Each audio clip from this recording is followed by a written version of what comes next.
Bismillah, alhamdulillah, assalatu wassalamu ala rasulillah wa ala alihi wa sahbihi wa man walah wa la hawla wa la quwata illa billah amma ba'd. Jamaah sekalian yang dirahmati Allah, kalau kita kaji di dalam Al-Quran dan juga perilaku generasi Islam awal, maka kita akan dapati bahwasanya gambaran ukhuwah atau persaudaraan di dalam Islam itu ada 3 macam. Yang pertama yaitu al-ukhuwah al-insaniyah, yaitu persaudaraan sesama manusia atau kadang disebut al-ukhuwah al-basyariyah. Hal ini berdasarkan firman Allah dalam surat Al-Hujurat ayat 13. Ya ayuhan nas, inna khalaqnakum min dzakari wa untha wa ja'alnakum syu'uban wa qabaila lita'arafu. Wahai manusia, sungguh kami telah menciptakan kamu dari seorang laki-laki dan seorang perempuan. Kemudian kami jadikan kamu berbangsa-bangsa dan bersuku-suku agar kamu saling mengenal. Jadi diciptakan manusia dengan berbagai macam latar belakang, suku, marga, bangsa. Bukan untuk saling berperang, tapi untuk saling mengenal satu sama lain. Ini menunjukkan pada awalnya seluruh manusia itu satu kesatuan, yaitu dari induk yang sama, dari sumber yang sama, yaitu Nabi Adam dan istrinya. Inilah persaudaraan kemanusiaan.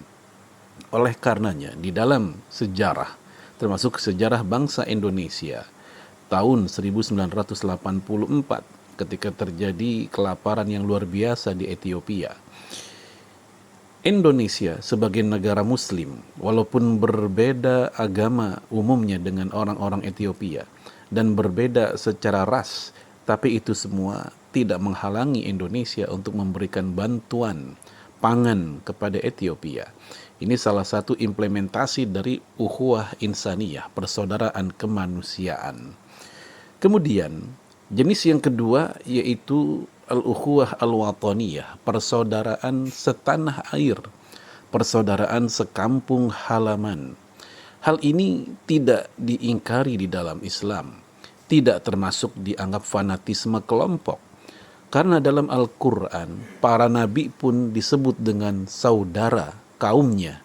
Padahal kaumnya itu ingkar atas kenabian mereka. Kaumnya ingkar terhadap risalah yang dibawa oleh mereka. Misal dalam surat Al-A'raf ayat 65. Allah berfirman, "Wa ila 'adin akhahum Huda."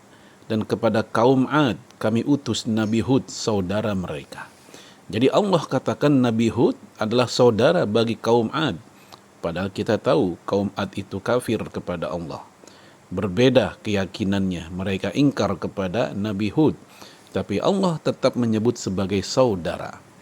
Atau dalam surat Al-A'raf juga ayat ke-73.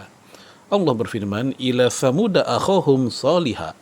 Kepada kaum Samud kami utus kepada mereka saudara mereka yaitu Saleh. Nabi Saleh Allah sebut saudara kaum Samud. Padahal kaum Samud kita tahu mereka durhaka kepada Allah, mereka durhaka kepada Nabi Saleh. Tetapi Allah masih menyebut saudara. Saudara apa di sini? Tentu bukan saudara seiman, tapi saudara sekampung halaman. Maka yang seperti ini jamaah sekalian tidak diingkari di dalam Islam. Di dalam hadis Bukhari, Anas bin Malik menceritakan bahwa jika Rasulullah alaihi salatu wassalam bepergian kemudian pulang ke Madinah, maka menjelang sampai kota Madinah, Rasul akan mempercepat jalan kendaraannya, jalan untanya, atau hewan lain yang dia tunggangi. Dan dikatakan dalam hadis Bukhari, harrokaha min hubbiha. Beliau memacunya, ya, mempercepat pacuannya karena kecintaannya kepada Madinah.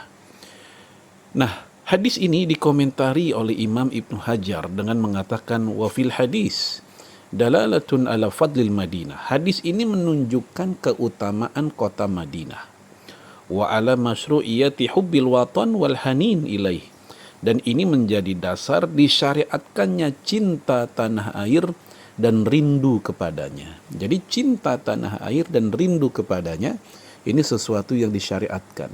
sebagaimana yang disebut oleh Imam Ibnu Hajar dalam kitab Fathul Bari ketika menjelaskan hadis Bukhari barusan. Nah, jamaah sekalian, azanallahu ayyakum, mencintai tanah air dan saudara-saudara yang ada di dalamnya, yang dengan itu muncullah persaudaraan sekampung halaman, persaudaraan dengan kawan-kawan kita, teman-teman kita dahulu. Maka yang seperti ini tidak diingkari dalam Islam, masuk kategori ukhuwah al-wataniyah, persaudaraan sekampung halaman. Kemudian jenis yang ketiga, dan ini persaudaraan yang tertinggi, yang termulia, yang paling kuat, dan juga yang paling harusnya dijaga oleh umat Islam, yaitu al-ukhuwah al-islamiyah, yang mana Allah berfirman, innamal mu'minuna ikhwah fa aslihu baina akhwaikum wattaqullaha la'allakum turhamun. Sesungguhnya orang beriman itu bersaudara. Oleh sebab itu damaikanlah, perbaikilah hubungan antara kedua saudaramu, dan takutlah kepada Allah supaya kamu mendapatkan rahmat. Jamaah sekalian yang dirahmati Allah, ayat yang mulia ini diberikan komentar atau penjelasan oleh Imam Al-Qurtubi dalam tafsirnya. Beliau berkata, ai fid din wal hurmah la fin nasab. Yang dimaksud persaudaraan dalam ayat ini, dalam ayat innamal mu'minuna ikhwah, ini bermakna persaudaraan karena agama, bukan persaudaraan karena nasab. Walihadza qil, oleh karena itu dikatakan ukhuwatud din asbatu min ukhuwatin nasab. Persaudaraan karena agama, persaudaraan karena akidah, persaudaraan karena keislaman itu lebih kokoh dibanding persaudaraan karena nasab. Fa inna ukhuwatan nasab tanqati'u bi mukhalafatid din. Karena persaudaraan karena nasab itu bisa terputus gara-gara berbedanya agama. Walaupun dia dengan kakaknya satu nasab, walaupun dia dengan adiknya satu nasab, walaupun dia dengan sepupunya masih satu nasab, tetapi salah satu di antara mereka misal ada yang murtad, maka yang seperti ini tanqati'u bi mukhalafatid din, terputus karena perbedaan agama. Wa ukhuwatud din, sementara persaudaraan karena agama la tanqati bi mukhalafatin nasab, tidaklah terputus dengan berbedanya nasab. Ya, seperti seseorang dengan tetangganya, seseorang dengan teman kantornya, seseorang dengan teman kuliahnya, seseorang dengan teman organisasinya, walaupun mereka berbeda nasab, beda ayah ibu, beda kakek nenek, tapi mereka semua Islam, maka persaudaraan itu, keislamannya tidak terputus walaupun mereka berbeda nasab. Demikian penjelasan dari Imam Al-Qurtubi dalam tafsirnya. Oleh karena itu, ukhuwah Islamiyah inilah persaudaraan yang paling kuat, paling mulia.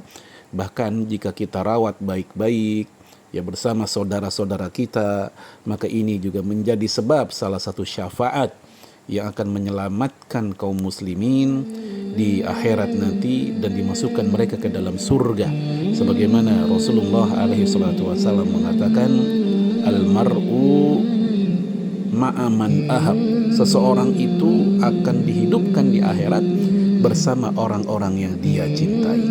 Maka kalau kita mencintai sesama umat Islam karena ukhuwatud din, persaudaraan karena agama, maka kita akan dikumpulkan bersama kaum muslimin di surga nanti. Semoga bermanfaat. Hadanallahu wa iyyakum ajma'in. Assalamualaikum warahmatullahi wabarakatuh.